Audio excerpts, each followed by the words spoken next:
ট্যাক্সের ইস্যুটা, ওগুলো ট্যাক্স কমানো হয়েছে। একটা ক্ষেত্রে মেট্রো রেলের ক্ষেত্রে ভ্যাট প্রত্যাহার করা হয়েছে, এতে গভর্নমেন্টের 40 কোটি টাকার মতো লস হবে। বাট এটা যেহেতু মেট্রো রেল ঢাকার মানুষের যে যাতায়াতে একটা যুগান্তকারী ভূমিকা পালন করছে, সেজন্য এই ট্যাক্সটা ভ্যালু অ্যাডেড ট্যাক্স বা মূল্য সংযোজন কর প্রত্যাহার করা হয়েছে। আপনি জানেন রোজা শুরু হচ্ছে ফেব্রুয়ারি মাসে, সম্ভবত 18-19 বা আরো আগে ফেব্রুয়ারি, তখন ফেব্রুয়ারি মাসে আমাদের ধর্মপ্রাণ মুসলমান ভাই বোনরা অনেকে খেজুর দিয়ে তাদের ইফতারিটা করেন।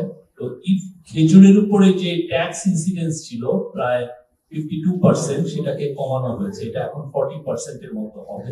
মানে মূলত যেটা হয়েছে যে সেখানে খেজুরের একটা কাস্টমস ডিউটি ছিল 25%, সেটা কমানো হয়েছে, সেটা এখন 15% কমানো হয়েছে। এই দুটো ছিল ট্যাক্সের ইস্যু। আর 3টা ল ছিল। 3টা লর মধ্যে একটা হচ্ছে যে বাণিজ্যিক আদালত অধ্যাদেশ 2025-এর খসড়া চূড়ান্ত অনুমোদন হয়েছে। আর একটা হচ্ছে রেজিস্ট্রেশন অ্যামেন্ডমেন্ট অর্ডিন্যান্স 2025, এর খসড়া নীতিগত ও চূড়ান্ত অনুমোদন হয়েছে। এবং আইনগত সহায়তা প্রদান, এটার দ্বিতীয় সংশোধন অধ্যাদেশ 2025-এর খসড়া অনুমোদন হয়েছে। 3টি লই খুবই ইম্পর্টেন্ট, বিশেষ করে বাণিজ্যিক আদালতের যে লটা, এটা খুবই ইম্পর্টেন্ট বাংলাদেশে। এটা আমাদের এলডিসি গ্র্যাজুয়েশনের ক্ষেত্রে খুবই প্রয়োজন হবে। এর ফলে বাণিজ্যিক যেগুলো ইস্যু তৈরি হয় অনেক ইনভেস্টরদের মধ্যে, অনেক কিছু দিয়ে খুব ফরেন ডাইরেক্ট ইনভেস্টমেন্ট আছে, দেশি ইনভেস্টর আছে, তাদের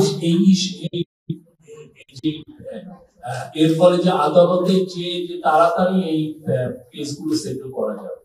এবং এর ফলে এটাও বিধান রাখা হয়েছে যে এটার ফলে আমরা নতুন নতুন সরকার প্রয়োজন মনে করলে বাণিজ্যিক আদালত গঠন করতে পারে, আলাদা সেটা সরকার ডিস্ট্রিক্ট পর্যায়ে গঠন করতে পারে। এটা একটা বড় ল ছিল। এটার উপরে যে হাইলাইটস গুলো আমরা আপনাদের সাথে শেয়ার করবো, এটা যতটুকু আমি করতে পারি।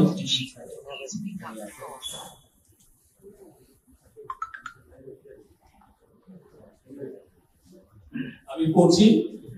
এটার প্রয়োজনীয়তা, এটা মূল প্রয়োজনীয়তা হচ্ছে সর্বনিম্ন দেশ থেকে উত্তরণের জন্য বাংলাদেশের যেসব লক্ষ্যমাত্রা নির্ধারণ করেছে তার মধ্যে বাণিজ্যিক আদালত প্রতিষ্ঠা অন্যতম। উত্তরণ পরবর্তী বৈশ্বিক প্রতিযোগিতায় বাংলাদেশের সাফল্য এখন কেবল শুল্ক সুবিধার উপর নির্ভর করবে না, বরং নির্ভর করবে বাণিজ্যিক বিরোধের দ্রুত পূর্বানুমানযোগ্য ও কার্যকর ভাবে নিষ্পত্তি করার সক্ষমতার উপর। এলডিসি সুবিধা হারানোর পর বাংলাদেশকে বিনিয়োগ বৃদ্ধি, রপ্তানি বহির্মুখীকরণ এবং গ্লোবাল ভ্যালু চেইনসে আরো গভীরভাবে একত্রিত হওয়ার উপর বেশি নির্ভর করতে হবে।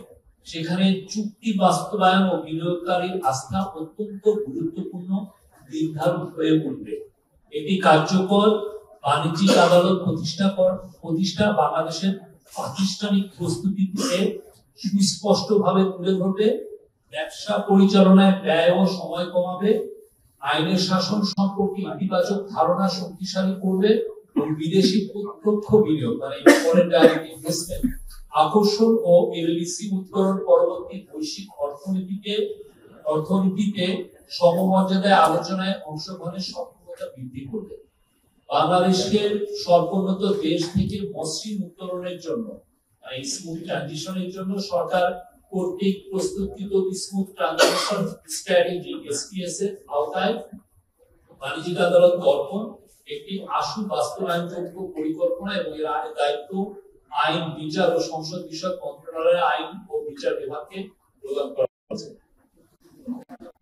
আইনটির মূল বৈশিষ্ট্য হলো বাণিজ্যিক বিরোধকে সংজ্ঞায়িত করা হয়েছে, যার মধ্যে আছে আমদানি রপ্তানি, ব্যবসায়িক চুক্তি ব্যাখ্যা, বিমান জাহাজ সম্পর্কিত লেনদেন ও চুক্তি, intellectual property, share holder, joint venture, franchise, partnership সম্পর্কিত বিরোধ।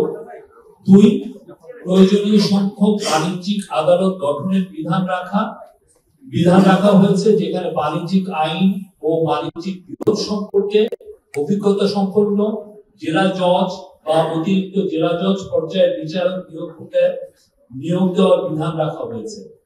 বাণিজ্যিক আদালতের বিচার ত্বরান্বিত করতে বেশ কিছু বিশেষ বিধান রাখা হয়েছে, যেমন স্যুট ম্যানেজমেন্ট হিয়ারিং, প্রযোজ্য ক্ষেত্রে মৌখিক সাক্ষ্য, না নিয়ে দালিলিক সাক্ষ্য ও শুনানির মাধ্যমে রায় ইত্যাদি। 4, দ্রুততম সময়ের মধ্যে মামলা নিষ্পত্তিতে মধ্যস্থতা ও সংক্ষিপ্ত বিচারের বিধান রাখা হয়েছে।